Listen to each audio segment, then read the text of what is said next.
All right. Yay! I know all this struggle to get here. Yeah, software is good.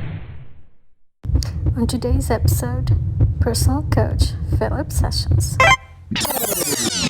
Let's get right into it. I'm always curious about the reasons behind the person, their motivation, their story, and their why. So, Philip, why public speaking sessions? So public speaking, starting my business speaking sessions and really getting into public speaking, the why behind that was really started with leaving a legacy for my future children. Now I do have one daughter at the moment and hopefully we'll have another kid in the future. But I started that to be able to leave behind the lessons I've learned and to be able to show that path for my future children as well as those that really want to carve their own path and be able to be the person that they want to be. And through public speaking is a way that I found that that's how a lot of people can share that. And then also, I wanted to be able to help people create more impact. I was actually a fitness coach before this, before getting into the public speaking coaching. And while I was impacting that individual person and perhaps their family, I felt like my impact was limited. And that's for me personally. And so that's where I switched to the public speaking coaching as well, because I knew if I could help one person get their message out, they could help one person and they could help one person. And you never know who could touch somebody who could turn into the next Tony Robbins or Ed Milet, where they impact hundreds of thousands, if not millions of people.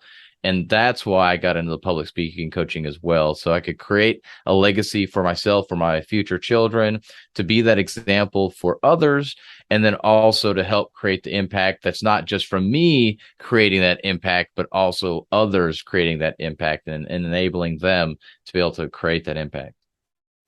Wow, that sounds like a lot. I guess when you think about it, maybe, but it's just taking it one step at a time, just Right, doing one thing at a right. time, helping one person at a time. How rewarding is it, do you feel? It's very rewarding. I actually just spoke at an event recently that I helped two clients. We actually spoke on the same stage together. It was really cool seeing them and actually getting feedback. It made me feel special about it. And I let them know as well that people are like, those are probably two of the best speakers because they had their stuff together. They were very organized and they spoke very well on their topic and gave a lot of bullet points that people could follow along and gave stories with it as well. So it was cool seeing that. And when I created my first event as well earlier this year, that was awesome to be able to have people up on stage, to be able to speak, have them speak. And I knew that I brought them on a stage to speak, and just the Right. excitement that they had and the fact that they felt honored to be on that stage. It was just really cool. Both of those were really cool experiences to see that, hey, I helped make this happen. And not that I had to be in it all the time, but it's just cool to be able to have that impact and really see how people light up and really step into their true self. Right. And when was the first time that you went on stage and like spoke in public? First time I went on stage was about 2 years ago. I actually spoke for Oh, he was local at the time, but he's moved over to Charlotte at this point, but he runs a group called The Modern Man. And so he had an online event where we actually spoke, or I spoke, and I wasn't speaking directly on public speaking per se, but I was talking about, like, getting your message out there, video content, things of that nature on that. But that was the first time, and definitely was a little overwhelmed myself, a little nervous about it. And it was definitely something I had to get used to, because I was used to maybe like a Zoom like this, and it was a different software. So it was a little nerve wracking. And I didn't realize besides one person that turned on their camera was actually watching until afterwards. I'm like, oh yeah, there was like 6 or 7 people. I'm like, oh, so it didn't go quite as well as I wanted it to, but hey, that's what happens when you're first starting out with speaking. It doesn't go as well as you want it to, perhaps, yeah. but you got to get the reps in. I always feel like if people don't see you, like if you're just talking and no one's Hmm. watching you, it's a little bit easier. But you get like really aware when people are watching, right? Yeah, definitely. I think that's where the podcast medium is a great place to start to help you get your message better, or perhaps going to Toastmasters, even though that's in person. for the most part. Some of them are still online because of everything that happened in 2020. But Yeah. if you're in a smaller group, a group that's going to be there to support you, like Toastmasters, it's a great way to start. Or even the podcast where you can kind of just record it on audio and put it out there and get yourself practice and repetition of actually speaking and articulating a message. That'll help a lot before you actually speak in front of people. And as well, videos on social media is a huge way to help you with that, because Right. you can edit and re-record the video before you post it online as well. So just trying to find different ways to be able to help you get past that fear, get past that hurdle of speaking in front of people and that judgment that you think they're going to have on you, which will surprise you that they won't judge you as much as you think. Yeah. Yeah. I found that surprising, actually. Right. Mm-hmm. Because you expect like people are going to judge over a little bit. And it's not the case at all. Yeah. Uh, here's something I want to ask you about yourself. So instead of asking you to tell us about you, I would ask you, what if I asked a friend, your friend, or a member of your family to describe you? What do you think they would say? Man, that's hard. I mean, I like the way you're going with this, but man, it's hard to think about. Some of this will be some of what I think they would say, and some of what I hope they would say. I think they would say that I'm a hardworking person, very goal oriented, family and God come first or second and first, if you go based on the order there. But God first, family second, really always willing to help people out in time of need, doesn't matter what it is, willing to hop on a call and always smiles. And a lot of that is what I hope that people will say as well. But I hope people will say that I'm a successful business owner, that I was able to impact hundreds of thousands of people one day, that because of me, they were willing to do things that maybe they weren't before, or they were willing to go take that chance to do that thing that they thought wasn't possible, that they felt that would never happen in a million years, but because of my encouragement, that I was able to help them. And I'm starting to see a little bit of that, but it's still in the teens, the 20s. It's not up to the hundreds of thousands yet. So one day, and that's the legacy I want to leave behind, is that Philip was a great guy. Philip left a great message, but he left an amazing legacy for other people to follow behind. That's awesome. Weird question. Oranges or apples? Apples. Why? Well, I think about, I mean, I like apples. They tend to be more sweet. I mean, I love oranges too, but the thing is, you can just kind of wash it off, bite right into it, versus the orange, you got to peel it. Now you got Oh, orange there's all on your work fingers. into it. And That's yeah, what there's you're work. saying. Yeah, exactly. Exactly. I like the easy stuff. Just wash it and eat it. That's it. Mm-hmm. Mm-hmm. Okay. Okay. What's your golden rule in life? Hmm.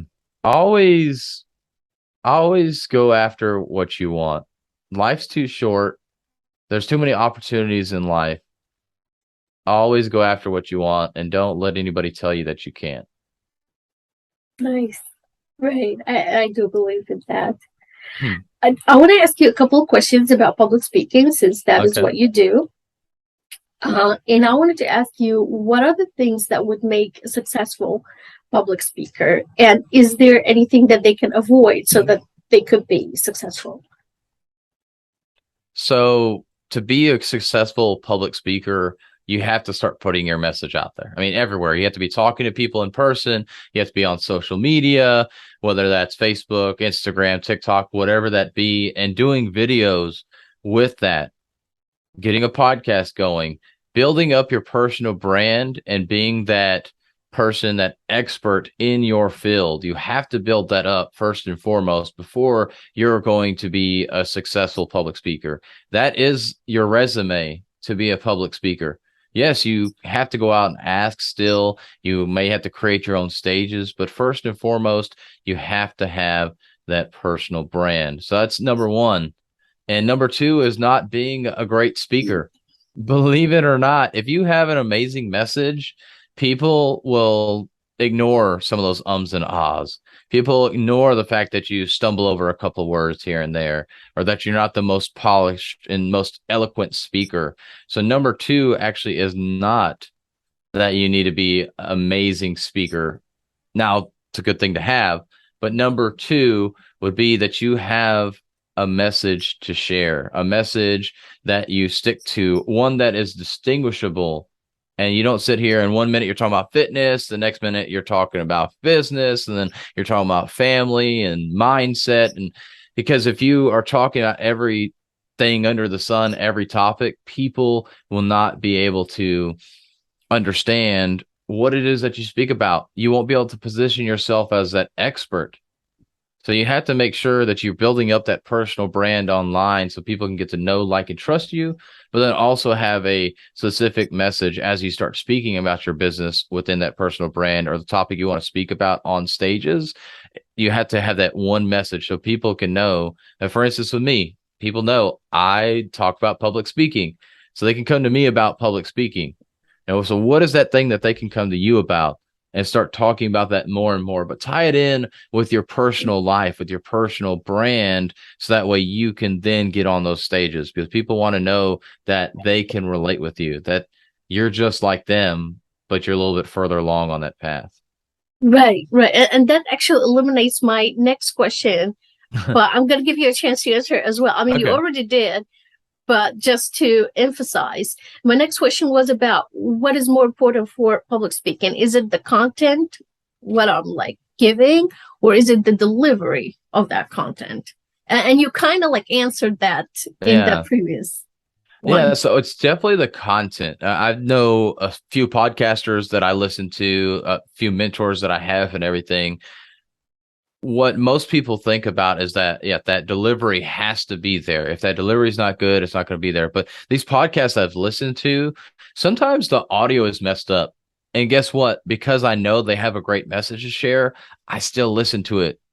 But the same person that, like, I might listen to their podcast, but I mean, they just don't really have that great of a message, or maybe I'm just not feeling that message that day.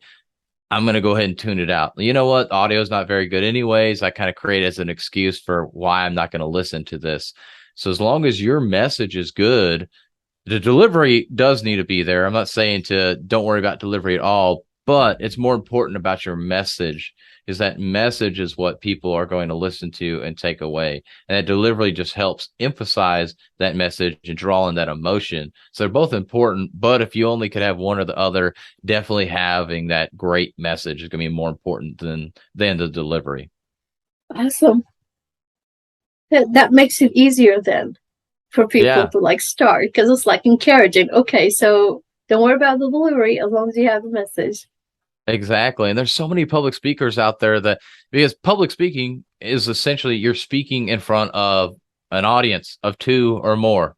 That's all it is. If somebody Yeah. else besides you and I, and as we're talking here on Zoom, nobody else is hearing us right now. So this technically isn't public speaking, but when you post it, I guess you could say by definition it is, although people still wouldn't say it's public speaking.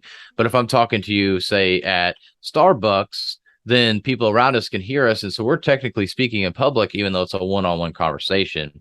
So it's the same thing for you when you go to speak, you are speaking in public, and there's all these people that are not the Jesse Itzlers, the Ed Miletts, the Andy Frizellas, the Tony Robbins that are speaking on stages to 2 to 20 people that are public speakers. And guess what? They're not the Andys and the Eds and the Tonys, but they're still on stage speaking because they have a message to share and the people that want to listen to that message, and they're not as polished as them. So don't worry about being polished. That's going to come with time, but have that message that people want to hear first and foremost. And of course, have some of your basics down, but that delivery, the storytelling, it's going to get better over time, but get those reps in while you're a nobody in quotes. That's great. Well, since the message is more important than delivery, then if you do have the message, then the next step is you work on your delivery. Mm-hmm. What are the things that we can do to make us better at, say, for example, I wasn't planning and I have to speak in public like in an Mm-hmm. hour or like tomorrow. Mm-hmm. What are the things that I could do so that I'm like ready and prepared like quickly? Yeah. So depending on how much time you have to speak, it will be how many topics or points that you need to have. But I would pick anywhere. So if you're only speaking for like 10 minutes, you're probably good enough for 1 point and have a story with that. But if you're speaking for 20 minutes or 45 minutes or an hour, you may get up to 3 to 5 points. I try not to go over that because then that's too much information for people to have. But have you basically where you want people to go at the end of this. What is that end point that you want everybody to take away from your message first and foremost? So start with that. What's the takeaway for everybody? And then build a couple of supporting points behind that. So let's say we're taking 3 points. So I want to make sure that people understand, in this case, how to deliver a message. So I want to deliver a message of, let's say, hope. I don't know. That's the first thing that's coming up in my mind. So we're going to deliver a message of hope. So I'll bring up 3 points about what it takes to make sure that people understand where you're coming from. So you want to talk about like that, the starting journey, how things were not good. And then you take them through the fact that, okay, now you're on this journey. And then finally at the end where you triumphed over that journey. And then at the end, if you're delivering that message of hope. So no matter where you're at, whether you're at the beginning of the journey, you're just getting started, or you're there in the middle, you're in the trenches, you feel like everything's collapsing in around you, there is that end, there is that light at the end of the tunnel. And so you're creating this message of hope for them. But essentially what you do is you create 3, 5 points, again, depending on how much time you have to speak, and then talk about that point by literally just telling about it, but then also sharing a story with that as well. And that's how you really prepare yourself. So you could take life lessons, things from your personal life, things that you've seen in society right now, talking about topics that are current, whatever that is, and really pairing those together and telling stories. The biggest thing for you to, especially fill in time, but also to capture the audience, is putting stories in with whatever that message is that you want to share, that takeaway. So find that takeaway, get a couple, 3 to 5 supporting points for that, and fill it in with stories. And that's how you can prepare a message very quickly and very roughly, but very quickly as well. So to sum it up, just have 3 points, have a story to tell. Mm-hmm. Okay, so if we're telling stories, how can we tell stories in a better way? Or what is the best way to tell a story? Well, the best way to tell a story is one that relates with the audience. That's going to be the best story, because if I'm talking to an audience of kids and I start talking about how tough life is and paying taxes and all like politics and everything, they're not going to understand. Like, well, this doesn't make sense. So make sure first and foremost that that story is relatable to that audience. Or another example, say you're talking to a high school football team. You're not going to talk about girls and girl stuff, let's say like shopping. I don't know, just trying to think of something random. Like you're not talking about shopping adventures and how crazy it was this past weekend at the mall when you went shopping. Like they're going to be turned off. They're not going to care about that. So you have to know who your audience is and then share a story that's relatable to them. And the more close it is to home, because at the end of the day, when we're speaking, we want people first and foremost to get educated, to have a good takeaway. But on the back end, we also want them to get to know us better. We want them to like us more. So we need to make sure that the story is relatable to them, but then they can realize that, hey, Philip's been through this. Hey, Anne's been through this. They're just like me, only just a little bit better. So you want to make sure that story is a story that's true to you as well. Or if it's not true to you, make sure that it's relatable to whatever point you're trying to make. Because sometimes we have to use stories that aren't our own, and that's fine. But make sure that that story is relatable to your audience, one that they can understand and it makes sense for them. And then also another way is to make it one that they can understand that you're just like them. Nice. Okay. I'll try to do that. Yeah. Here's a question that I bet you're asked this question like all the time. In fact, I have trouble with this, and it's with public speaking. Mm-hmm. Sometimes I don't know if it's fear or anxiety. I'm not sure. Like there are some things that I know where it's coming from, and some things that I can't like pinpoint like this is the reason. And until then, what can I do to get rid of things like stuttering, or sometimes this happens to me a lot. I mispronounce words or like mixed words. We use one instead of the other, like I just did just now. Use one instead of the other. You know what I mean? Get a little confusing. So I wouldn't say some of that stuff you're talking about right there as necessarily fear, except for maybe at the beginning of your speech, perhaps. That's usually just comes down to you having to get more comfortable with articulating your message. And I guess you could say it comes back to fear also.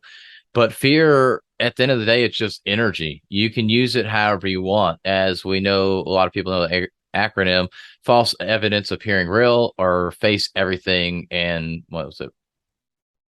I don't know, rise up or whatever. I forget what the R is for the other one, but face everything and rise up. We'll go with that.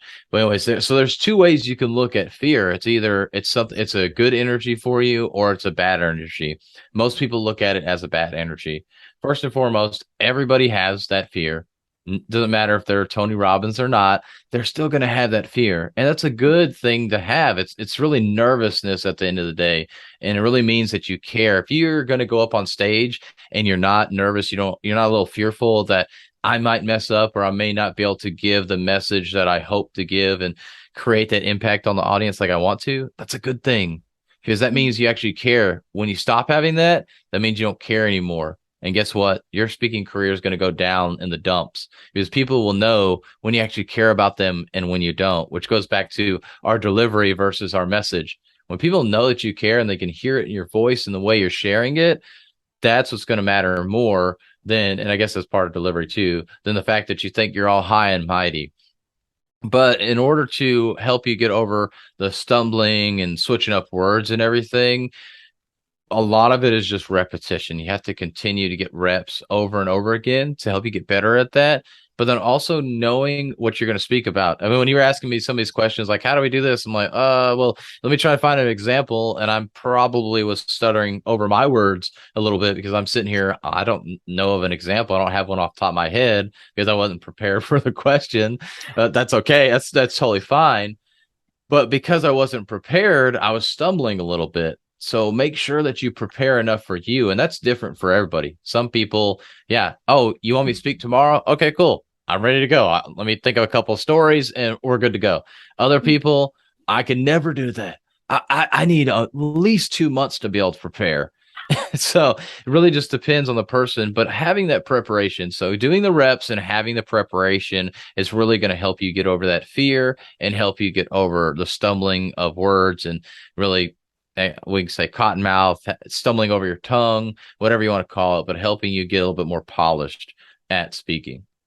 Okay, I'll try that. So basically, you just repetition, and also like there are questions that are like repeatedly asked, so you can just work on answering those questions. Memorize maybe something.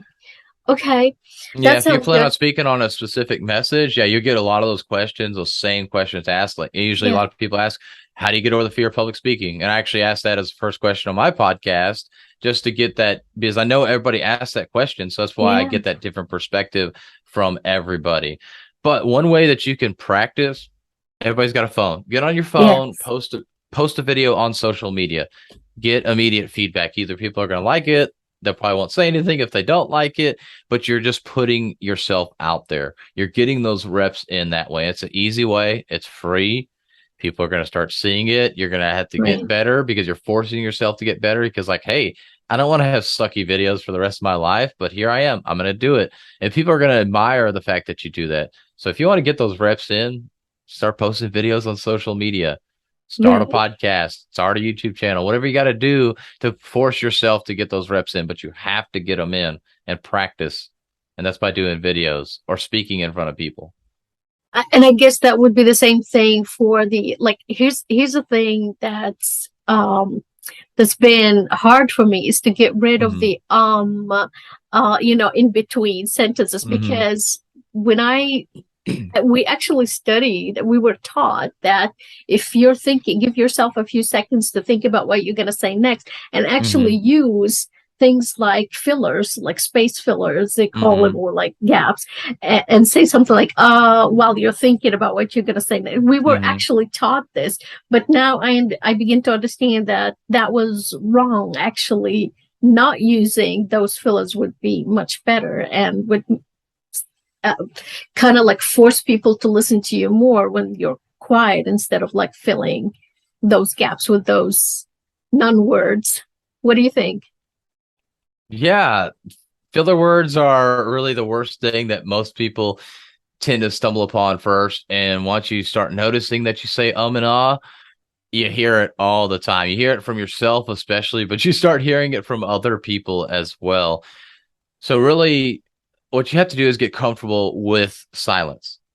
You have to get comfortable being able to put pauses in there into your speech so you can actually have that time to think.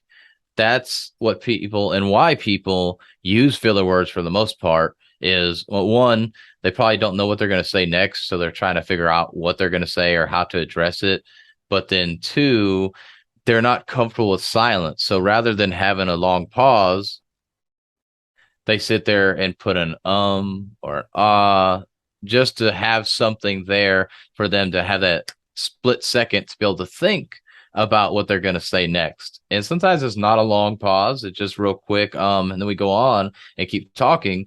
And I use that just for an example there, saying that but you just say it very quickly, just because it's amazing how the brain can process quick enough. Is it's really not a long pause, but just having yourself be able to stop at the end of a sentence, not say and keep going, getting used to that silence, to that pause, that takes time. But just having that recognition that you do say or ah is the first thing, and then working on that consistently, which goes back to what we were just talking about. To get better at public speaking in general, you have to put in those reps. So start putting in those intentional reps where you don't say or you don't say ah, and don't focus on it completely, because some people then get worse. And that's usually what happens. You say and ah, and you recognize that you're saying it, and now you're saying it even more because you know that you're saying it. And so it will get worse before it gets better, but continue to practice and continue to acknowledge that you are saying it and be aware that you're saying it so that you can get past that. But that just comes with practice and getting comfortable with silence. So basically, practice, practice, practice. Yeah, Practice and makes I perfect. hate that. I hate that. I loathe that, especially when I was first starting with public speaking, with starting in business, with starting a podcast. Like, you just got to do it. You just got to do the work. You just got to practice. It's like, really? There's no take this pill, let's say, and I'm going to be cured, or, do this one thing and I'm going to be cured of all this. No, unfortunately, it all comes down to practice. Even if you pay for a coach, it comes down to practice at the end of the day. And that's, I think, one of the things that I've had to deal with. This is a lot of people come to me and with their problems and stuff, and they think, okay, so I hired a coach, so this means that half of the problem is, which is true, but it's just that they don't understand that they have to put in the work as well. Like you said, they think that, oh, it's just I take a pill and everything's fine. Yeah. No, a coach only accelerates the learning curve. They can give you the tools and the knowledge that you wouldn't have had, or you could find. You to go Google, go YouTube, and figure it out. But then you have to go do the research, and then you have to go do the work and understand and keep going back and refining that process, where a coach has that 10,000 foot view, that 30,000 foot view. They can give you the knowledge right away. They can watch you do it, and they can tell you this is what you need to do to fix it. That's all a coach does. A coach gives you knowledge and shortcuts the amount of time for that learning curve to happen. So a coach is not going to be that fix for you. No. You want to pay for a coach and have them do everything? That's not a coach. It's like what you said, is just accelerates the process, instead of you wasting your time on doing like time and effort as well. It's energy. And then you go through those mazes because there's just a lot. If you're like doing a Google search, it's not always the first 10 answers that you get. And it's not customized for each person because people are different. Exactly. Thank you. Another thing I wanted to ask you is, so we talked about public speaking, like having the fear, anxiety, and then the fillers, the word fillers, and another thing that I personally have a problem with is having emotions when I speak, especially about something that was painful or a childhood experience or something like that. And then, like, I cannot sometimes control my emotions. Like, I try to like suppress it or hide it. Even sometimes these are things that you already worked over, but it's still like you still get emotional when you talk about them. Is that a good thing or a bad thing for public speaking? If let's say, my father passed away about 5 years ago, and I'm sorry. I'm not going to necessarily get emotional because I'm not telling the story. If I start telling the story, I'll start getting emotional. But if I tell the story about how my father passed away and everything, and I start to tear up a little bit, or I start choking up, and it's like you kind of have to pause, like, give me a second. And me just saying this, I'm like kind of getting chills. And people will start getting the chills, and they'll start being there, and they're being drawn in to your story and wanting to be there with you and support you because they realize how hard that time was. And they want to be there to support you. So they're getting drawn into this because you're getting a little emotional. And I don't want to say, I want to preface that, do not try and draw out emotions or talk about, in my case, my dad passing away, just to draw out some emotions. Use it because it relates to whatever you're speaking on. But if you get a little emotional, you get a little teared up, you need to take a pause real quick to be able to kind of get yourself back together.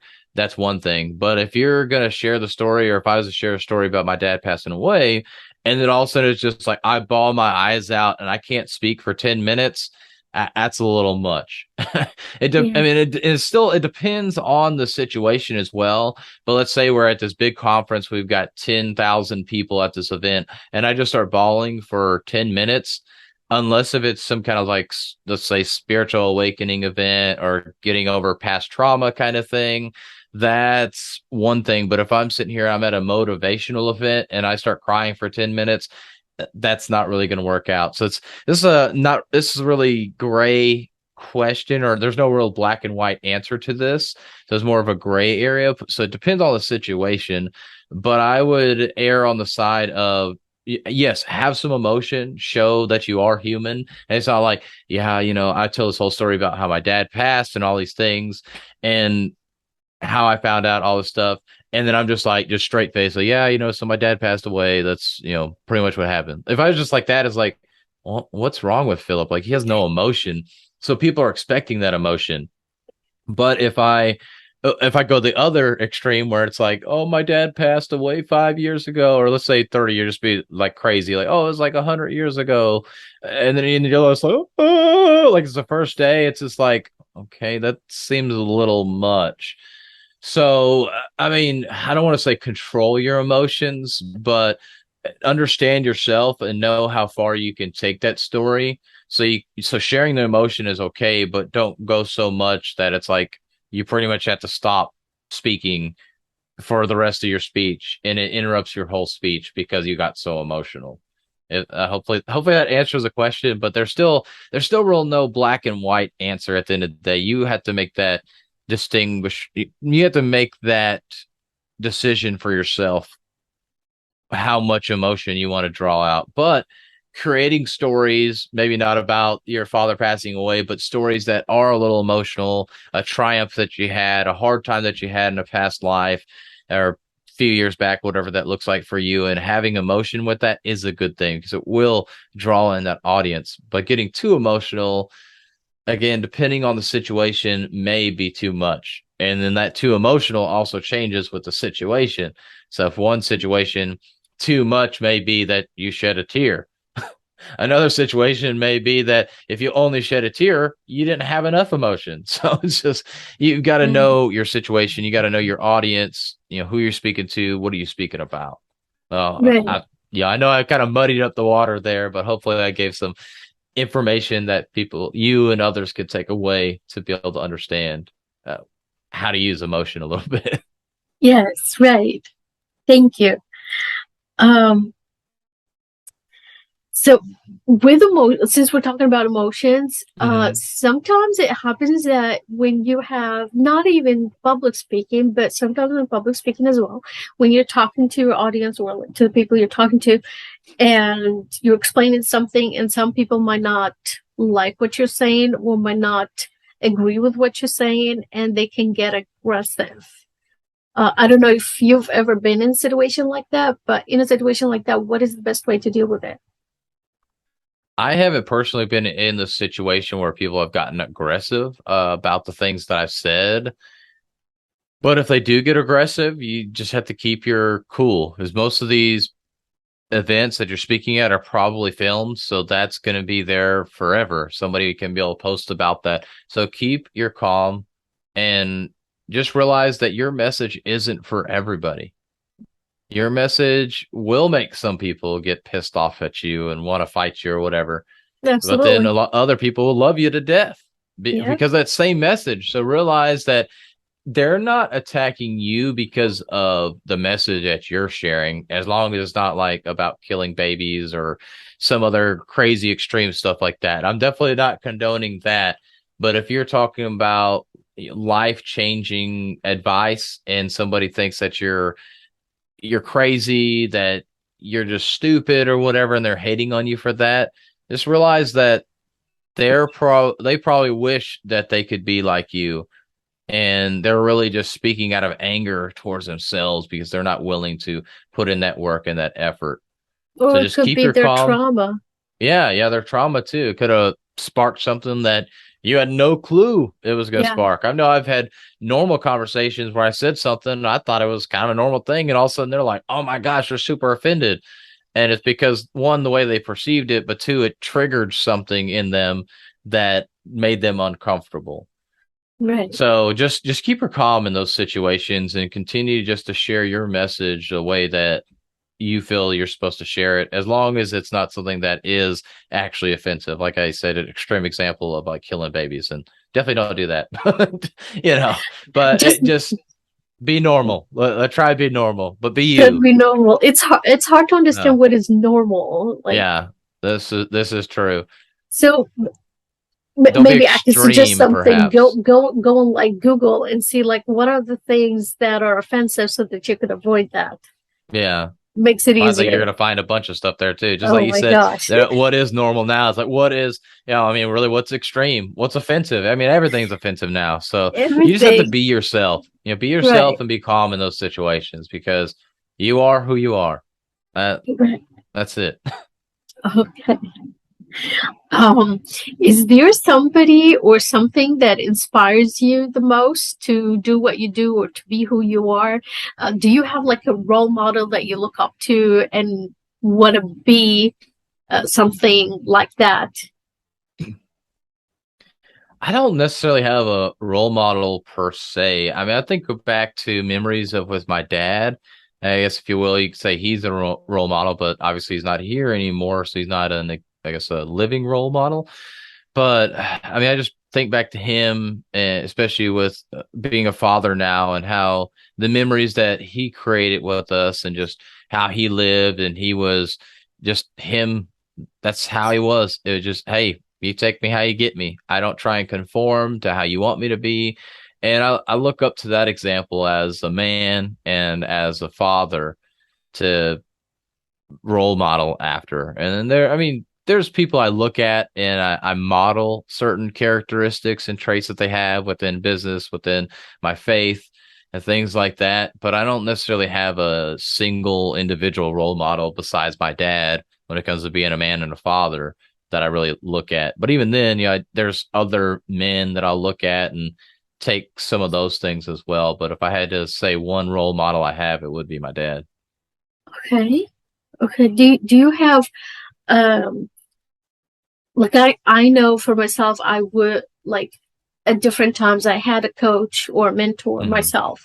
Do you have somebody that you go to? Like a Yeah, I've coach or a actually mentor? Yeah, I've got a great network of people that I can go to about different aspects within business, everything like that, that I'm involved in. One of my masterminds that I'm involved in. But I had a sales coach for a while to help me with sales. I'm working on getting a business coach at this point to be able to help me more with business. And so I'm continually trying to evolve myself and evolve my business and be able to invest back into the business and everything. So coaching is definitely an important part for me, and then always watching the great speakers out there as well to help me get better at public speaking. So I know practice is one thing, but you also have to have that light, if you will, have that light out in front of you, that example to look at and to go towards as well. So I look at some of the famous speakers, some of the very good speakers, and take things from them as well to help me get better at speaking. Right. So, like, in my opinion, it's really important to have somebody like that. Yeah. And it doesn't matter what you do, it could be anything, but you still need to have somebody to kind of like guide you. Yeah. Or give you some guidance, or like sometimes we don't have clarity within ourselves to like what we want to do. And it's a good idea to have someone bounce your ideas back like at you so that you could like rethink them or see them in a different light from a different perspective. For sure. Yeah. We can grow on our own, but you grow a lot faster and you can go a lot further with people by your side. I think there's actually a saying, it's like you go faster alone, but you go further together. Something like that. Yeah. Something like that. Yeah. Okay. One more question. Actually, this is my last question. What is your message to the world? My message to the world is that you can be anything that you want to be. You just go out there and put in enough time and effort, and you're going to be able to make whatever you want come true within reason. And usually the example we talk about or people talk about is like being a basketball player, be able to dunk. Sometimes you're just not given that physical ability like that. But within reason, you can make anything you want happen. If you want to be a millionaire or successful business owner, you can make that happen. If you want to become a husband or a wife, you can make that happen. You just have to put in that effort. If you want to be a public speaker, if you want to create impact in this world, you can make that happen today. Nobody's holding you back but yourself at the end of the day. So that's the message that I share. Thank you so much, Philip. And I do agree with that message. Thank you so much for this interview today, and hope to talk to you and have another podcast with you again soon. Yeah, awesome. Well, thanks for having me. I appreciate it. And we can definitely do another podcast soon. Awesome.